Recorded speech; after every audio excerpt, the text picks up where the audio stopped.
The briefing by Mykhailo Podoliak, advisor to the head of the Office of the President of Ukraine, has started in Lviv. The first question will be about the last round of talks with the Russian Federation. In your opinion, what is the most important thing? The most important thing is that the discussions are now a lot more pragmatic. This is the key, because we can fantasize about how we imagine the situation to be, but we have to understand the situation Ukraine is in today. Ukraine has been fighting for 34 days, one-on-one with the powerful army of the Russian Federation. Fantasies are fantasies, but pragmatically, we need to have such allies who we stand by and stand by us when we need help here and now. We have reached a very important point for Ukraine, when this will no longer be a fantasy, but a Pacific treaty on security guarantees, which will be fixed legally. Guarantor countries that undertake international legal obligations will have to abide by it. We are in a state of war, but we can end this war through a security guarantee agreement. And we will have protection for the future, something that is clear and structured. In case of signing an international multilateral treaty on security guarantees, Ukraine will finally have not only its own army, which is fighting very hard today, but also an additional security due to powerful allies that will stand by Ukraine. The countries we propose to be guarantors have an army with a nuclear component. I think that in the future, no one will consider taking over the whole country in 3 to 5 days. And this has not happened yet. As it turned out, we see the Russian Federation is not as strong as people thought it was. It is only capable of fighting the civilians, and it is doing so. But my impressions are quite optimistic in terms of the Istanbul round of talks. For your delegation, how do you formulate priorities for these talks, to which you were delegated by the Ukrainian president? Two parallel processes are occurring, and each is clearly synchronized by the president. It is a negotiation process, because any war, any conflict entails different negotiation tracts. And the second tract is the defence mounted by the armed forces of Ukraine. They determine the emphasis, which we then use in the negotiation process. During the first round of negotiations, Russia spoke of ultimatums, because they believed that they had a powerful army and would complete their aggressive special operation very soon. However, we have a very clear negotiating position thanks to our Ukrainian army.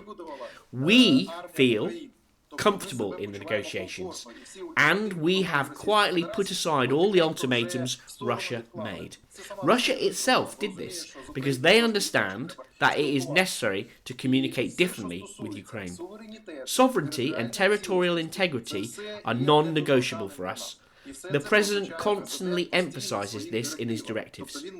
He moderates the process from and to, and we approach the process pragmatically. After the war, in addition to compensation, Ukraine will have the opportunity to rebuild everything that was and has been destroyed. For us, the result of the negotiation process will be a new security framework that will ensure Ukraine never has to face such aggressions from Russia again. Good afternoon. Italian radio company. 2 questions. What will be put to a referendum and whether it can be during the war? And as for the new security framework, whether Italy is expected to be involved and what role Italy can play as a guarantor country. As for the referendum with the security treaty, for sure. So that it's properly enshrined in international law, the procedure will be as follows. A referendum in Ukraine, followed by ratification of guarantor countries and ratification by the Ukrainian parliament. There will be no referendum today because we're in a state of war. The procedure for holding referendums in Ukraine is clear and balanced, and will be launched only after Russian troops leave our territory and withdraw from the borders, at least to the positions they held on February 23rd. As the Vienna Convention clearly states, that any signed agreement will not be considered valid if the occupying forces are in the country. Therefore, the referendum will be launched as soon as we lift martial law, only when the troops of the Russian Federation leave our country.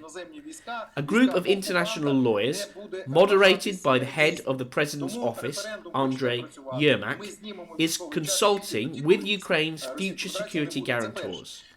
He holds preliminary negotiations with the guarantor countries at the level of political advisors, explains our position, the fundamental principles of the Treaty on Security Guarantees.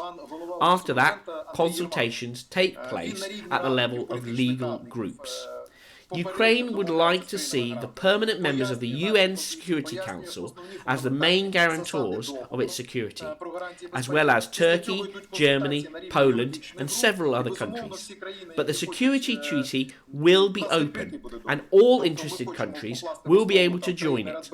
Italy has already expressed interest in participating in such a treaty. It seems to me countries after this war will realise that the old formats of European or even global security don't work, don't take responsibility, and don't want to make decisions that they are not morally prepared for. Countries see that when an aggressor state spends a significant share of its GDP on its armed forces, it will always behave aggressively. Smaller countries that have fewer resources and spend less on military equipment want to have an effective mechanism when there is not just a strong protest, but there are allies who will stand by, give weapons. The armies of these allies will take part in hostilities, or there will be consultations at the level of military advisors, or there will be large humanitarian and financial assistance. But all this must be launched, unlike in Ukraine, when the first 3 to 4 days we fought alone, and no one supported us. We will be very grateful if Italy becomes a guarantor country. And I believe that many countries, seeing the proposal put forward by Ukraine and Mr. Zelensky, will understand that behind such proposals, such an agreement on security guarantees the future. And due to this agreement, states will be able to build another more effective system of security guarantees. It was a briefing by Mykhailo Podoliak, advisor to the head of the Office of the President of Ukraine, who in particular participates in the Ukrainian-Russian negotiations.